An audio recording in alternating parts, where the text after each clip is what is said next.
Everyone, and welcome to Gracie Mansion. How many of you have never been to the mayor's house before?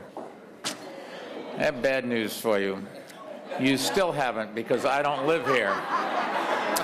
But if you would like to live here, there's a competition being held in November. You're welcome to try. All you need to do is convince something like 800,000 New Yorkers that this should be your house, and you can. But actually, this is your house, because if you live in the city, you own roughly 1/8 of it, and so you can't leave today until all the dishes are done. But other than that, not a problem.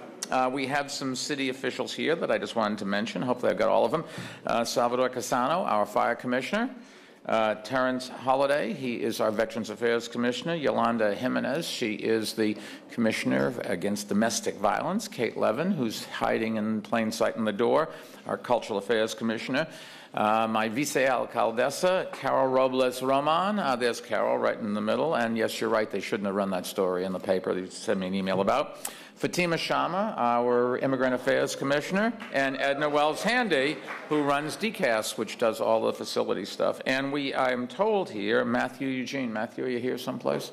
Well, I think he's here. And we have Dennis Walcott, our Chancellor, who just walked in. A little bit late, Dennis, but that's okay. You know. Let me kick off this event by demonstrating my skills in some of the more than 200 languages spoken in our city. Where we come up with the number 200, I have absolutely no idea. It is like the 2 million people that we have in Times Square at New Year's Eve. If you took a picture of a block full of people with a fire laying down, which we have, and took a microscope and counted the number of people, we would have to have 1,000 blocks. But it's 2 million people, we say, so we're going to say 200 languages.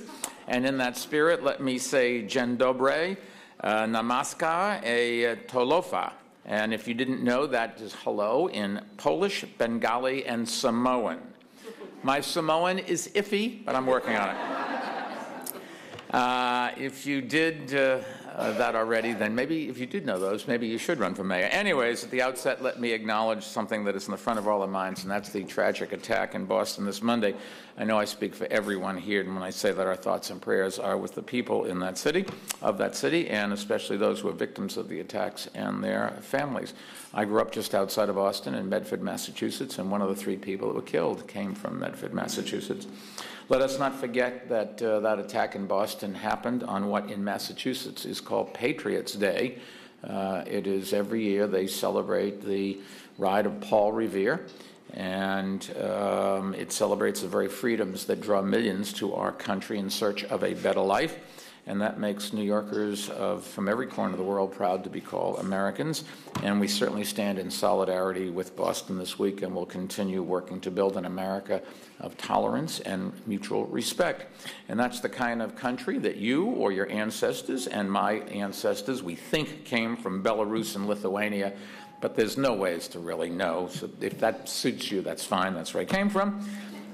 When they set out from their homelands to follow a dream, they came here and they helped build our country. And those who were born here, I think, don't have a real understanding and probably never even thought about it. What would it take to get you to leave your family, your friends, your belongings, your culture, your religion, your language, your food, everything you know, everything you've learned all your life, and go someplace far away that's strange and you don't know what's the truth, or you read about it and that sort of thing? It takes a lot of guts to pick up and move. And yet, for the last 400 years, I guess, since Columbus, or since Henry Minuet sailed up the Hudson River, we've had people doing that. And they've made this, it's not a perfect country, but it certainly, I would argue, is the most tolerant, open, and country of opportunity that there is in the world. And I couldn't be more proud of it. Some days I'm annoyed at what we do. We need good immigration laws. This is Meshuggah, as we say in Gaelic. But our gun laws are a disgrace. We don't do a lot of things well on one side. On the other hand, every place has problems, and on balance, I think we probably do a lot better than any place else. At least I'm here and I'm staying here. We have to keep working to give more immigrants the opportunity to come to the country, and particularly to come here to New York City, because that is what we're celebrating today, our incredible diverse heritage. But it's also the reason that New York is the city in the world to live in. It's the city of opportunity. It's the city of tolerance.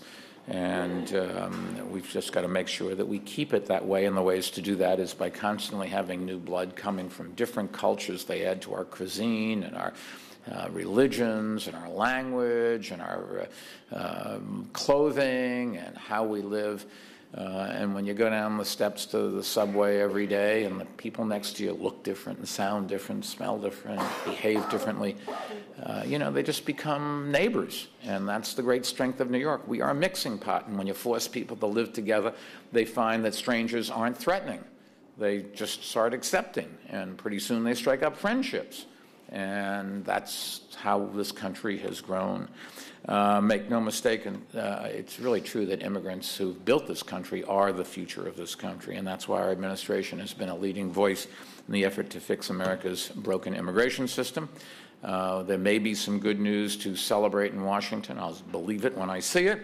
After years of political gridlock, a far-reaching bipartisan immigration bill is finally introduced in Washington. The bill isn't perfect, but it is better than what we have now. It would open the doors of opportunity to millions of hardworking people. That would boost our economy and it would strengthen our communities. And I'm hopeful it'll be passed. Then, of course, you have to go to the House and get it passed there. So we're a long ways from really having a solution, and it doesn't do everything we need. But at least they're talking about it. At least they're going in the right direction, which a year ago they were not. At the same time, we need to keep giving, working to give opportunities to the children of our immigrants. Right now, there are just thousands of young New Yorkers who are being denied financial aid for college simply because they're of the immigration status of their parents and they brought here.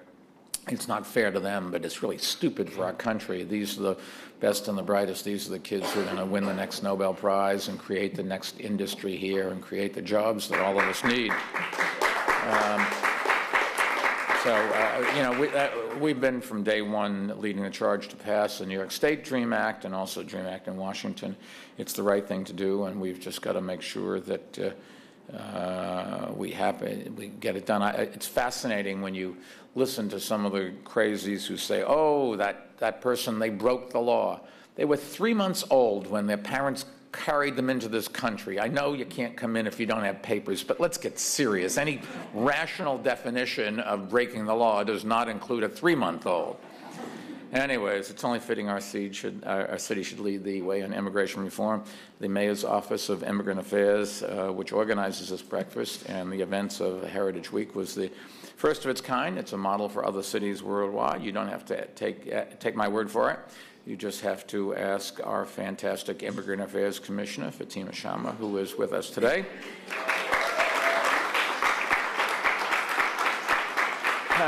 She just got back from Italy, where she was invited to meet with local leaders to discuss how they could better serve their city's immigrant communities. She has done the same thing in countries with thriving immigrant communities like Germany and Belgium.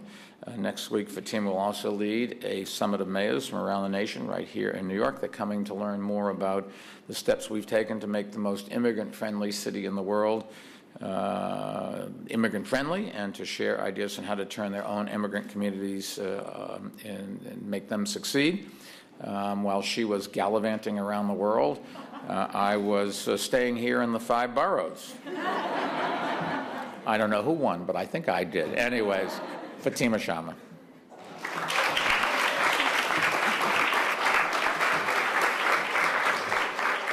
So thank you, Mr. Mayor. I'm just going to welcome all of you and say good morning. And I, too, am going to show off a little this morning and say buenos dias, bon dia, sabah al-khair, bonjour, and buongiorno. Now, I missed a bunch, right? Okay, but now I got to tell you, which is annoying. It really is. I keep studying Spanish. My mother, before she died, said to me, why are you doing that? You haven't even learned how to speak English. But the best I could do is claim 1 1/3 languages. How many languages do you speak? 6? Yeah. Fluently. Well, it's really annoying, somebody that's that smart. I knew you were going to say that. Okay, so as Mayor Bloomberg shared, this celebration is about our diverse heritage. It's about our city. It's about the heritage built by millions of immigrants who passed through Ellis Island to start their lives in New York City and in cities across the United States. I hope you all enjoyed seeing the photos that were playing on the screens throughout the house. The collection includes photos of yesterday, many of newly arrived immigrants on Ellis Island, and some of the faces in our communities today, you. Many of you know this, but due to severe damage caused by Hurricane Sandy, Ellis and Liberty Islands have remained closed. So this morning, we're delighted to share that this year for Immigrant Heritage Week, my office is partnering with the National Park Service and its great neighborhood rangers who are here this morning to bring the stories of immigrants, their dreams, and their experiences into our communities. So we will not have those stories told because Hurricane Sandy tried to damage our city.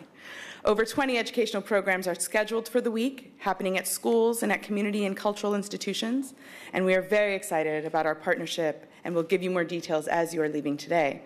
We're also incredibly delighted and thankful to our city's finest cultural institutions who will be offering over 40 programs in honor of Immigrant Heritage Week, and I really want to give a special thanks to my dear colleague, Commissioner Kate Levin, and her amazing team at the Department of Cultural Affairs for their partnership. So thank you, Kate.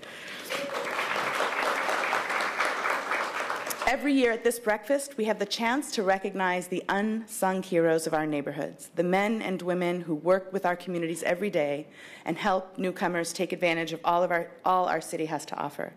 Minutes ago, Mayor Bloomberg presented our American Dreamers with awards in 5 categories, and I'd now like to take the chance and opportunity to recognize them and introduce them to you.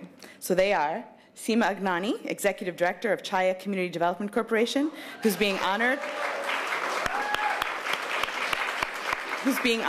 with our Ambassador Award. Jessamine Rodriguez, who is the founder and CEO of Hot Bread Kitchen, an amazing place, is not here this morning but deserves a round of applause. She's our Business Leader Award recipient. Behind me, Ligia, there you are. Ligia, you should step out and wave. Ligia Gualpa, Executive Director of the Workers' Justice Project, is the recipient of the Community Builder Award. Ligia does great work with our day labor community in New York City, in particular in Brooklyn. Sergeant Dendup Chadot Sang, where are you, Dendup? New York City Police Department, who received our Uniformed Service Award. Yolani Rodriguez, Director of Teatro Las Tablas, who's receiving our Visionary Award this morning. Oh, there you go. And this year, we actually created a new category, because in so many of the nominations, we saw rising stars. And so this year, we created the Rising Star Award to highlight students that show promise as American dreamers for their work in New York City's immigrant communities. And the 3 Rising Star Awards go to Angelo Cabrera, Mary Beth Melendez, and Denise Vivar. Congratulations to all of you. As partners in this work, together we will continue to make New York City the most immigrant-friendly city in the world. I thank you for your commitment and your leadership, and I thank you for your leadership. Fatima, thank you. And I, too, want to congratulate the American Dreamers being honored today and all of this year's nominees. They are a very diverse group that's helping us build a better city in so many ways, and each of them represents the best of New York. We're also joined this morning by winners of the first ever Unity NYC grants. The group will receive financial support to help immigrants and non-immigrants work together in community building projects around the 5 boroughs. So congratulations to you. And I wanted to thank Steve Briganti, president of the Ellis Island Foundation, and Dave Luxinger, superintendent of the Statue of Liberty National Monument and Ellis Island, for partnering with us this week. Ellis Island and Liberty Island mean so much to New Yorkers and to millions of visitors. We look forward to them both opening soon. We think, my sister and I think, that our grandparents on one side and great-grandparents on the other side sailed by the Statue of Liberty, went to Ellis Island, but I can't prove whether that's really true. But then neither can you prove that it wasn't. So I'll take credit for that. That's my heritage. Before signing off, I did want to say to thank some of the other funders and partners who made this week and the events possible. New York Community Trust, the National Park Service, WNYC Radio and WNET 13, and the city's Department of Cultural Affairs. And I also want to say thanks to the businesses who donated food this morning. Canelli Patisserie, Hot Bread Kitchen, Orschwaller's Bakery, Peter Pan Pastry and Donut Shop, Puerto Rico Importing Company, and Shaheen Sweets, and Russ and Daughters, who also donated books for all of this morning's award winners. The book is a wonderful retelling of the immigrant success story behind Russ and Daughters and one of the city's real historic family-owned businesses. And just talking about that makes me hungry for a bagel with lox and a schmear and a pickle on the side. So let's all enjoy the party. Thank you for coming. When you look around this room, you realize what is different about New York than the rest of this country and maybe the rest of the world. I know of no city that is as diverse. There are cities, I'll leave you with one thought.